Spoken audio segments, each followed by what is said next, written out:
तो दोस्तों आज की इस वीडियो में मैं आपको एक ऐसे केस के बारे में बताने वाला हूं जिसे सुनकर आपका इंसानियत से भरोसा हटने वाला है। दरअसल 27 साल की एक लड़की जो कि लॉ की पढ़ाई कर रही होती है और वो अपने घर से ट्यूशन के लिए निकलती है, कुरान की ट्यूशन के लिए। एंड जब वो रास्ते में पहुंचती है तो वहाँ की जो भीड़ रहती है, लोकल भीड़, उस लड़की के साथ कुछ ऐसा कर देती है जिसे सुनकर आप भी हैरान हो जाओगे और शर्मसार हो जाओगे और सोचने में ये मजबूर हो जाओगे कि आखिर ऐसा भी होता है।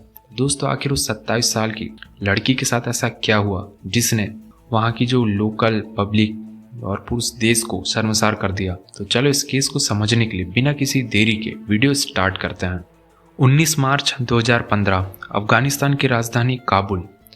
फरखुंदा मलिकजादा नाम की एक 27 साल की लड़की थी जो कि स्टूडेंट थी और लॉ की तैयारी कर रही थी, जो कि अपने फैमिली वालों के साथ रहा करती थी। उसकी एक माँ थी और उसके एक फादर थे। तो वो 19 मार्च के दिन वो न्यू ईयर की तैयारी कर रही होती है, क्योंकि इस्लामिक कैलेंडर के अकॉर्डिंग 2 दिन बाद वहाँ उस काबुल शहर में न्यू ईयर मनाया जाने वाला था।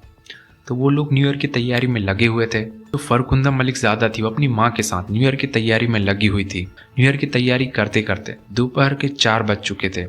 अब जो फरखुंदा रहती है अपनी माँ से कहती है कि मेरी कुरान की क्लासेस का टाइम हो चुका है, तो माँ मैं कुरान की क्लास अटेंड करने जा रही हूँ। जब मैं शाम को लौटूंगी 6-7 बजे तो हम मिलकर फिर से न्यू ईयर की तैयारी को कंटिन्यू करेंगे। अब इतना कहकर जो फरखुंदा रहती है वो घर से निकल जाती है और उसे जाना था कुरान की क्लासेस। और रास्ते में एक मस्जिद पढ़ते हैं, तो मस्जिद को देखती है तो वो सोचती है कि चलो नमाज पढ़ लेते हैं फिर क्लास चले जाऊंगी। मस्जिद के अंदर जब जाती है तो वो नमाज पढ़ के जब बाहर निकल रही होती है तो उसकी नज़र एक शख्स पर जाती है जो कि मस्जिद के बाहर उसके हाथों में ताबीज़ थी और वो छोटी छोटी पुस्तकें बेच रहा होता है। अब जब वो शख्स के पास जाती है तो पता चलता है कि ये जो शख्स है छोटी सी पुस्तक बेच रहा है जिसमें कुरान के कुछ श्लोक लिखे हुए हैं और उसके हाथों में ताबीज़ है।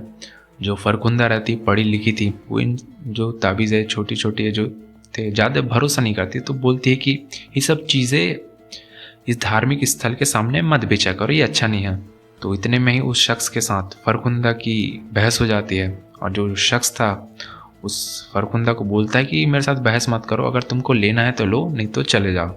अब इसकी कंप्लेंट जो फरखुंदा रहती है वहाँ के जो मस्जिद का जो केयर टेकर था उधर अंदर जा बैठा था उसके पास जाती है और कंप्लेंट करती है और बताती है कि मस्जिद के बाहर एक शख्स है जो कि मस्जिद के बाहर गैर कानूनी तरीके से ये सब चीज़ें बेच रहा है, तो तुम उसे समझा दो। अब वो केयर टेकर को लाती बाहर, तो केयर टेकर जब देखता है, जैसे वो लोग आते हैं केयर टेकर के साथ आती है फरखुंदा बाहर, तो देखती है कि सामने जो छोटी सी पुस्तकें थी जो कुरान की वो जल रही है।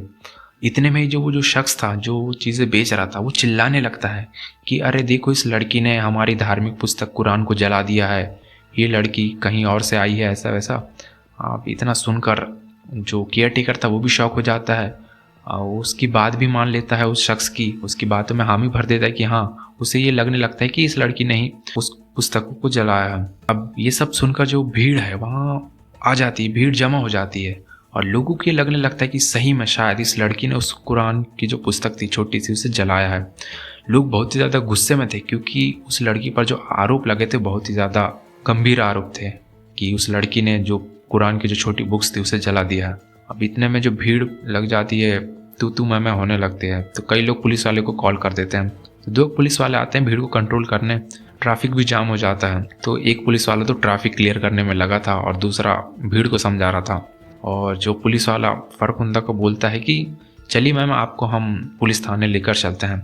तो फरखुंदा तो लॉ के ऊपर से पढ़ाई कर रही थी, तो उसे पता था कि कोई भी जो पुरुष है उसको नहीं ले जा सकता। वो लड़की बोलती है कि फरखुंदा बोलती है कि आप एक लेडी कांस्टेबल लाओ तभी मैं यहाँ से जाऊँगी। अब इतना ही तू मैं होती है। लोग एक तो पहले से भड़के हुए थे फरखुंदा पर, तो इतने में ही कई लोग उसका वीडियो बना रहे होते हैं। तो लड़की बोलती मेरा वीडियो मत बनाइए ऐसा वैसा। तो पीछे से एक इंसान बोलता है कि ये शायद अमेरिका से आई है, अमेरिकी लड़की है, इसने हमारी धार्मिक पुस्तक कुरान को जला दिया है, चलो इसे मार देते हैं। इतने में ही लोग भड़क जाते हैं और अचानक से ही उस पुलिस वाले के सामने ही उस लड़की को, वो गेट के पास खड़ी हुई थी अंदर, मस्जिद के अंदर गेट था बाहर, तो वहाँ अंदर में खड़ी हुई थी। तो लोग उसे खींचकर उस गेट से बाहर लाते हैं और लाते उसे मारने लगते हैं। अब इतने ही देखते देखते लड़की की हालत बहुत ही ज़्यादा गंभीर हो जाती है, उसके सर से खून बह। लोग पत्थर मारने लगते हैं। और जो पुलिस वाले थे वो लोग भीड़ को भी कंट्रोल नहीं कर पाते, ये उनकी एक लापरवाही थी, भीड़ को भी कंट्रोल नहीं कर पाते। और बहुत ही ज़्यादा लड़की की हालत बहुत ज़्यादा गंभीर थी, उसके सर से खून निकल, वो लोगों के सामने हाथ पैर जोड़ के माफ़ी मांग रही थी, बोल रही थी कि मैंने शायद कुछ नहीं किया, मुझे छोड़ दो।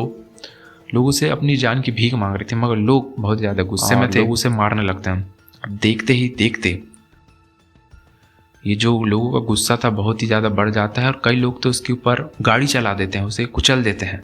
उसके हाथ पैर की हड्डियाँ टूट चुकी थी, वो चलने के लायक नहीं थी, तब भी लोग उसे घसीट कर लेकर चलते हैं और उस रोड से घसीटते घसीटते मस्जिद से 200-500 मीटर दूर लेकर जाते हैं। अब जो भी इंसान इस वाक़या को जब देखता, तो जब उसे पता चलता कि इस लड़की के ऊपर आरोप है कुरान पुस्तक जला दिया है, तो वो शख्स भी उस लड़की के ऊपर अपने हाथ साफ करता, उसे मारता, लाते जूते पत्थर। और हर लोग, कई लोग वहाँ वीडियो भी बना रहे थे खुलेआम। तो किसी ने ऐसा कोशिश नहीं की कि उस लड़की को बचाया जा सके, किसी ने भी जरा से भी ट्राई नहीं किया कि उस लड़की को हम बचा सकते हैं, किसी ने कोशिश ही नहीं की। सब लोग उस लड़की के पीछे लगे हुए थे मारने, सभी लोग तमाशा देख रहे थे।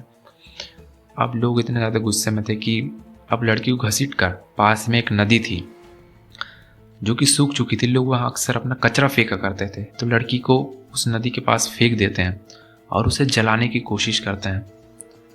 जो लड़की थी वो खून से लथपथ थी, भीग चुकी थी। अब लोग जब आग लगाने की कोशिश कर रहे थे तो लड़की का जो शरीर था वो आग नहीं पकड़ रहा था, क्योंकि लड़की भीग चुकी थी। तो वहाँ के लोग सूखे कपड़े लाते हैं, कोई अपना ही कपड़ा फाड़ रहा है और उसके ऊपर लड़की के ऊपर रख देता है और कचरे वचरों के थ्रू उस लड़की को जिंदा ही जला दिया जाता है। और लड़की की हालत भी बहुत ज़्यादा गंभीर थी, अधमरी हालत में थी, लड़की को कुछ होश नहीं था और लड़की को जला दिया जाता है। अब जब न्यूज़ के थ्रू, लोकल न्यूज़ के थ्रू ये न्यूज़ फैलती है, तो फरकुंदा की जो माँ रहती है उसे जब पता चलता है तो वो बिल्कुल शॉक में हो जाती है, सोचने लगती है उसकी बेटी के साथ, वो तो उसकी बेटी कुरान की क्लासेस के लिए गई थी, उसके साथ ऐसा क्या हो गया। और उसकी माँ थी सदमे में चले जाती है। जब ये न्यूज़ काबुल के साथ साथ पूरे अफ़गानिस्तान में फैलती है तो जो बड़े बड़े पॉलिटिशियन, बड़े बड़े लोग इस बात को भी अप्रिशिएट कर रहे थे और उल्टा फरकुंदा पर आरोप लगा रहे थे कि उसने जो किया उसे सही सज़ा मिली है। लोगों को सच पता ही नहीं था और लोग बेबुनियाद उस लड़की पर शक कर रहे थे और उसे सही ठहरा रहे थे कि लड़की के साथ हुआ जो सही हुआ। जो माँ रहती है वो सब केस वेस करती है और जब खाई कमेटी बैठती है, जब इस केस को अच्छे से खंगाला जाता है, पूछताछ की जाती है, सीसीटीवी चेक किए जाते हैं, तो पता चलता है कि सीसीटीवी में पता चल जाता है कि मैंने ऐसा कुछ किया ही नहीं था। अब जब ये बात सामने आती है तो वीडियो भी बहुत सारे इंटरनेट पे लीक हो चुके थे, तो जिसके थ्रू कई लोगों को पकड़ा गया। कम से कम 49 लोगों को, 49 लोगों को हिरासत में लिया गया, जिसमें से कई नाबालिग थे, कई 20 साल के, कई 55 साल के, और जो केयर टेकर था वो खुद बूढ़ा आदमी था। अब केयर टेकर से जब अदालत में, कोर्ट में पूछा जाता है कि क्या तुमने वो कुरान की पुस्तकें जलाते हुए देखा, तो मना कर देता है और कहता है कि मैंने तो उसे ऐसा कुछ जलाते हुए नहीं देखा, बस मैंने वो जो शख्स था जो बेच रहा था उसकी बातों पर भरोसा कर लिया, उसकी बात को मैंने मान लिया। अब जब ये केस पूरा सॉल्व होता है, जब सच सामने आता है लोगों के सामने, तो पता चलता है कि जो मलिक ज़्यादा थी वो बेकसूर थी और उसके साथ जो वो बहुत ही ज़्यादा गलत था। इतने में जब काबुल की और पूरा अफ़गानिस्तान की जो महिलाएं थी बहुत ज़्यादा गुस्से में थी, प्रोटेस्ट पे आ गई थी कि वहाँ के जो पुरुषों ने जो गलत काम किया बेरहमी से, वो बहुत ही ज़्यादा शर्मसार करने वाला था। और जितने भी बड़े बड़े पॉलिटिशियन थे वो भी शर्मसार हो चुके थे, क्योंकि वो शुरुआत में उस चीज़ को अप्रिसिएट कर रहे थे कि हाँ उसके साथ सही हुआ, और बाद में वो सब बड़े बड़े लोग पलट जाते हैं। जब ये सब होता है तो कोर्ट उन जितने भी 49 लोग थे सभी को सज़ा सुनाती है। किसी को 20 साल की सज़ा होती है, किसी को 15 साल की, किसी को 10 साल की, मगर किसी को भी फांसी नहीं दी जा सकती। अब दूर दूर से महिला आती है, जहाँ फरकुंदा को जलाया गया था उसको श्रद्धांजलि देती है और महिलाएं उसकी जो राख को कब्रिस्तान में लेकर जाती है और दफन करती है।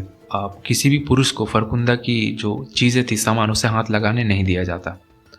अब ये सब लोगों का आक्रोश बहुत ही ज़्यादा था और वहाँ के जो पुरुष लोग थे और महिलाएं सभी शर्मसार हो चुके थे, क्योंकि घटना ऐसी ही थी कि पूछो ही मत। लोग अपनी नज़रों में गिर चुके थे और इस केस से बस हमें यही सीखने मिलता है कि जब भी आप कहीं पब्लिकली हो, कहीं बड़े इवेंट या कहीं धार्मिक स्थल पे हो, ऐसे शब्द का उपयोग ना करें जिससे सामने वाले की धार्मिक आहतों को ठेस पहुँचे। धार्मिक चीज़ें, धार्मिक शब्द ऐसे ना यूज़ करें जिससे कुछ सामने वाले को ठेस पहुँचे। तो जहाँ भी हो, कभी भी ऐसे सोच समझ कर ऐसे शब्दों का उपयोग करें और किसी की बातों पर विश्वास भी ना करें कि किसी ने एक बार जो बोल दिया उसको मान लिया जाए, क्योंकि आपके आजू बाजू आपको 17 प्रकार के लोग मिलेंगे जो आपके साथ 17 प्रकार की बातें करेंगे। आप हर किसी पे भरोसा नहीं कर सकते। तो यही है इस दुनिया की कड़वी सच्चाई। तो जहाँ भी हो तो सोच समझ कर फैसले लें और सोच समझ के किसी की बातों पर विश्वास करें, क्योंकि कुछ भी हो सकता है। अगर उस दिन पुलिस वाले कुछ बड़ा स्टेप लेते या पुलिस फोर्स को फ़ोन कर देते तो शायद फरखुंदा की जान बच जाती, मगर ऐसा नहीं हो पाया। पुलिस वाले भीड़ को कंट्रोल नहीं कर सके और लोग भी अगर अच्छे से पूछताछ करते और पता चलता तो शायद फरखुंदा की जान बच जाती। बट लोगों ने ऐसा नहीं किया। लोगों ने एक दूसरे की बातों पर विश्वास कर लिया और गलत काम को अंजाम दे दिया। तो इस वीडियो को बनाने का मेन मोटिव तो यही था कि आप लोगों को जागरूक करना था। तो दोस्तों, अगर आपको वीडियो पसंद आई तो चैनल को सब्सक्राइब करके वीडियो को लाइक ज़रूर कर देना। तब तक के लिए बाय बाय, मिलते हैं हम लोग नेक्स्ट वीडियो में।